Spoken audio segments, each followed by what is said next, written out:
काली news में है आपका मेज़बान चौधरी फजल रहमान। पाकिस्तान के ज़र कब्ज़ा कश्मीर के ज़िला भंबर की तहसील सुमानी के जिस स्पॉट में मौजूद हूँ रेवेन्यू कॉम्प्लेक्स, और आज नाजरीन 3 मार्च 2022 की तारीख में इफ्तिताह होने जा रहा है यहाँ पे डिस्ट्रिक्ट कोर्ट का, और एडिशनल डिस्ट्रिक्ट कोर्ट का क़याम है जिसके इफ्तिताह के लिए तशरीफ़ ला रहे हैं चीफ जस्टिस सुप्रीम कोर्ट राजा सईद अकरम और चीफ जस्टिस हाई कोर्ट आज़ाद जम्मू कश्मीर राजा सदाकत हुसैन।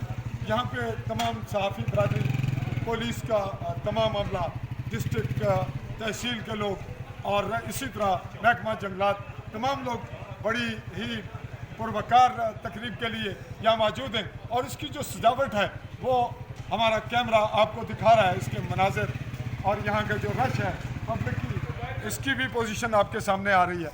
और ये याद रहे कि यहाँ पे ये एक तवील जद्दोजहद के बाद इन समानी के लोगों को ये रिलीफ मिला, जिस पे यहाँ के समाजी तबकों ने और अवामी तबकों ने इसको खुश आमदीद भी कहा और इस पर शुक्रिया भी अदा किया है। यहाँ पे हम मुख्तलिफ लोगों के कमेंट साहब को देते हैं थोड़ी देर में, और चंद ही लम्हों बाद यहाँ पे तशरीफ़ ला रहे हैं सुप्रीम कोर्ट के चीफ जस्टिस और हाई कोर्ट के चीफ जस्टिस। अल्लाह हाफ़िज़।